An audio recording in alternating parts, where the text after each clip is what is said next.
All right.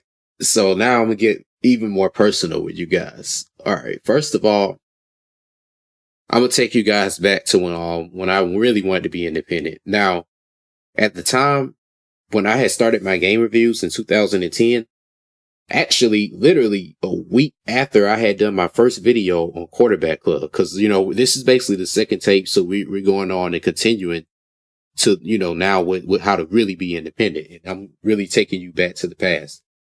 So this is end of April 2010. At this time I was ending my freshman year in school in college. I was 18 years old. I had no idea of how to make money independently. I was really scared at that time, honestly, because I was living in Statesboro, and this is a rural town that's like about 50 miles outside of Savannah. And usually in areas like this, it's very difficult to find jobs. I mean, like I had a job at that time working at McDonald's. I was doing that 5 days a week, 40 hours a week, as many hours as I could, just in there grinding, getting whatever I could get out of them people, thinking that I was straight. All I had to do was just keep working my McDonald's job, keep paying my bills. Yeah, I may have had a house at 18. So what? Everything thought I was going to be fine. But that was it. Literally, I did my Quarterback Club review that Saturday. And it was hard for me to actually have time to do my reviews because, like I said, I wanted to do the independent stuff for doing my little YouTube videos, but I never had time because I was always working. So at this time, this Saturday in particular, I remember like that week before I had done the Quarterback Club review, I had got my hours cut down because my manager had noticed that we had like a inspection. And my manager noticed that I was like getting some gloves I was getting some nuggets out of the nugget tray without wearing gloves.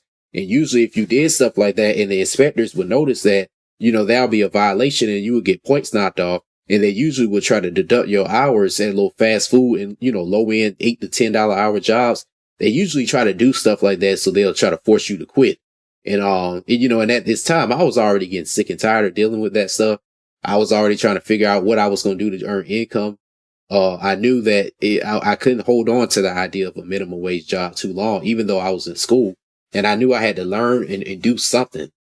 But anyway, it was about maybe a week after that, I had actually had time to do the Quarterback Club review. And I noticed like, man, like I need to start, devoting more time into trying to do this because, I could grow something out of this. And man, and I'm not lying, y'all, literally 1 week after I had did that review, it was a Saturday. I had to go inside that McDonald's. Mind you, on Saturdays, these are the busiest days to go into a fast food restaurant. I had already not felt like going because I remember that Monday I had to get ready to take a final, and that test basically determined if I was going to pass the class or not. So I remember I was already a little anxiety stricken by that. So I really didn't feel like really dealing with this, this stuff going on work, and I'm 18 years old. I mean, honestly, at the time, I wasn't smoking, so I was able to kind of succumb to a lot of BS at the time that I know, I could easily not really have to worry about now because of maturity. So it was a Saturday. I went in there. I mean, as soon as I pulled up, the drive-thru was literally filled with cars. And I remember I went in the lobby. I remember this day so specifically because it was in the lobby. We had a little TV in there and people were in there watching in living color. Like everything was just all fine while I had to go back in that hot grill area and slave for $7.25. And I was back there working, tired. They had me initiating, and initiating basically is when you have to put all the condiments on the sandwich and then send it down the line. And you have to look at the screen and follow all the orders. And that's pretty much the hardest job in there. And, I was doing that and I was thinking like, I have got to find something else I could do this summer so I could have time to work on my reviews, but I could find something I could do that's going to make me some money. And I was my mind was so caught up in that thought. And I was like literally trying to escape out of my body. Like, I have got to get the hell out of this fucking place. And I was just in there working, thinking like, I have got to really figure out what the fuck I'm going to do because I can't do this shit here. And man, as time was going on, it was 3:00. It's literally 3:30. I'm thinking like, damn, man, like, I don't know if I can do this. I'm like getting extremely frustrated. Next thing you know, it's 4:00 and I'm like, man, I don't know about this. And I was just like, man, these people, they better not say the wrong thing to me or somebody gonna get cursed out. Man, it was this manager that came back there. She complained about this lady that had a bitmap that wasn't really like done right or something. And mind you, at this time, I had already, told you about all this stuff that had been going through my mind, about my little test, saying I knew I had to pay my bills and stuff. And I had all this running through my mind. And on top of that, really thinking like, man, I got to find something else I could do. And I didn't know what. And she come to me telling me about some lady who more than likely is in a position that's opposite of mine, where she may not be independent, but she at least got a career or she got something going on to where her time is pretty much unlimited, to where she could come here and sit down and complain about a damn bitmap while I'm back here slaving. And the first thing that came to my mind was like, man, fuck that lady. And I literally didn't even realize I had said that shit. And next thing you know, she said, wait a minute, what did you say? I said, shit, fuck that lady. And then the next thing you know, they was like, oh, we got a problem back here. We got a problem back here. And then they just told me to go home. And next thing you know, that next day I was fired, and it was what it was. But it allowed me to see like, okay, you can't rely on a job, because this thing can pretty much like let you go at any moment. Cause I had perfect attendance with those people. I had been doing everything I was supposed to do. Never had any complaints. I had never had any write-ups. I never had any tardies or anything. But when that one moment happened, like nothing else had even mattered. So, that just kind of is going into like, what I mean is you just have to know at a certain point when you feel like, the money, when you have to compare the money and the time, because at that time I realized, I'm already in school. It's not like that I'm going to have to rely on this job as a real like means of income, because I was fortunate enough to get a refund check at that time from the government, because I was getting a federal grant. Plus I had a scholarship that allowed me to like get a third of my tuition paid.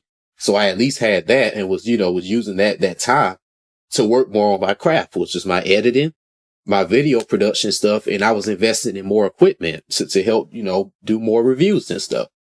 So I had to really make that sacrifice by not working a job and literally just going into just doing the video production stuff. And that's how I actually know how to do it really well now, because from 2010 until at least 2012, all that time I had spent like $400 on different editing softwares.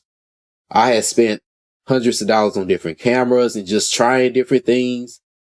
I didn't even know at the time that I had to use a DVD recorder to record my game footage. So I was literally just sitting the camera in front of the TV, playing the game, and then would have to use a certain editing software to edit that stuff, because it would be too much footage. You couldn't edit all that footage inside Windows Movie Maker back in that time.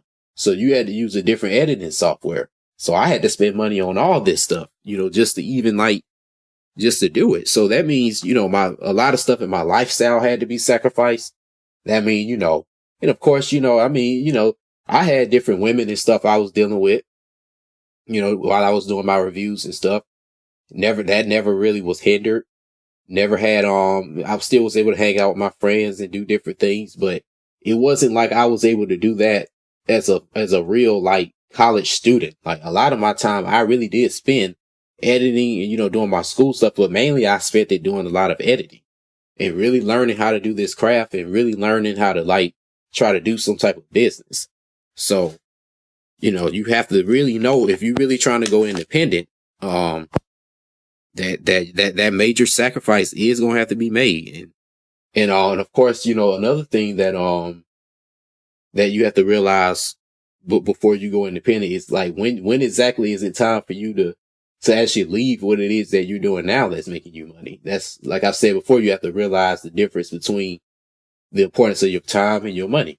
And to even go further into that, I've worked dozens of part-time little dishwashing and, menial labor, demolition, cleaning jobs and stuff like that. Worked plenty of those type of jobs just to make money and to survive and pass myself over. And I really had to think to myself, even though I have a college degree, I could easily be doing something else that could involve me working full time, where I could actually have the money and get the full time income. But then that would hinder me from having my independence. So yeah, you may have a salary where you're making $4,000 a month and you could do a lot of different things, but you'll be amazed to see how lacking your time would be. Because let's say it's on a Monday morning where whatever independent gig you want to do, whether it's your own business, let's say it's a contractor or it's a certain vendor or somebody you have to meet with that Tuesday morning at 9 a.m. But you have to be at work at that time. But that they not, your job may tell you have to request time off like 2 weeks in advance. So you have to literally discern how you're going to do that stuff. And it's going to just become a point in time where you're going to literally take off so many days. They just going to tell you either you're going to not work here or do your other thing, because, you're going to be taking off so much time. So you really have to know how to budget your money as well, before going into whatever little independent idea you have. Like, you have to know, how much things are going to cost every day, how much it's going to cost for you to get around. I'll give you another example. Like I said, with Scorpio&Sebek Universe, we essentially do everything. I mean, I sell merchandise. You could get merchandise from me. We have a business where we focus on cleaning in a certain division, carpet cleaning, foreclosure cleanings. I'm doing my reviews, as you see. I also have independent films that I'm getting ready to release. I'm getting ready to release more documentaries where I'll be talking about this same stuff I'm sitting here making these tapes on, but I'm going to be interviewing and getting experiences from other people, so you all can see that this stuff I'm talking about is real. And these are actual steps you have to know and understand before you talk about actually going independent. And, and my experiences have pretty much like validated that I could talk about this stuff. I mean, as you all have seen, my YouTube channel is literally 8 years old. Like, I have been doing independent stuff since I was 18 years old. I'm 27 years old now. Going into 2019, 27 years old. I have literally been doing this stuff for a long time, and I literally have not worked a job in a year, by literally doing stuff independently, paying my bills, paying my rent, still, being able to visit little females, still being able to, to help out with my situation, other folks' situation, still being able to do that off of literally independent stuff I'm doing. So I'm living proof that you can do things on your own accord, but it's a major sacrifice that you're going to have to take. And, but it's going to cost money. And, you're going to realize too, no matter what you want to do, it's going to cost your time and your money. Like I was saying with my cleaning business, for instance, when I did this, I didn't know. I mean, I had no idea how to even get into this stuff, for one, because a lot of people think you just go and clean people's houses, but it's a lot more money that's involved in cleaning. Like, you could literally go into a foreclosure, or into a foreclosed property and probably make about $2,000, from literally trashing it out, cleaning it out, and then cleaning the carpets. You could probably make about $2,000 a house. So it's a lot of different things you could do, that I didn't know about, and I'm gonna be honest, when I was at the job, I honestly didn't know. I mean, even when I had the time to do my research, I still didn't know. I looked up everything on the internet. I even saw a lot of stuff that I had a recollection of, but didn't know until I had actually experienced it, and the only reason I was able to experience it was particularly because I had to take off days for work, like days that I literally had to be at work. I had to convince other people to come in to work for me so that I could go and clean a house or meet with somebody so that I could set up a contract. I had to literally do that until the day I had to leave the job and eventually make that full-time decision. So you have to realize that, before you do this stuff, it's going to take money. And, I had to buy, of course, you want to get into a business as well. That's going to be a low cost effort. That's why I mentioned I have a cleaning business. And because we know cleaning isn't for everybody. We know that's not something everybody want to do. And it is a demand for it. But the main reason I do it is because it's a low cost effort. If all I got to do is just go to Dollar General or Dollar Tree and get some supplies, and I can literally yield $2,000 off of that if I find the right clients, then to me, that's worth the effort to try to do that instead of working a full-time job. Because at that full-time job, you always going to be capped at how much money you're going to make. and you're going to have to be there particularly all your life. I mean, 40 hours a week, 5 days a week. That's pretty much your whole life. So you got to realize before you go on this journey to independence that, you know, you are going to have to make that sacrifice to discern between your job and knowing how valuable your time is between the little bit amount of money that you're going to be getting from a job. Because honestly, in this day and age, you know, with the way this economy is going, if you're not working about 2 or 3 jobs, I say it like this.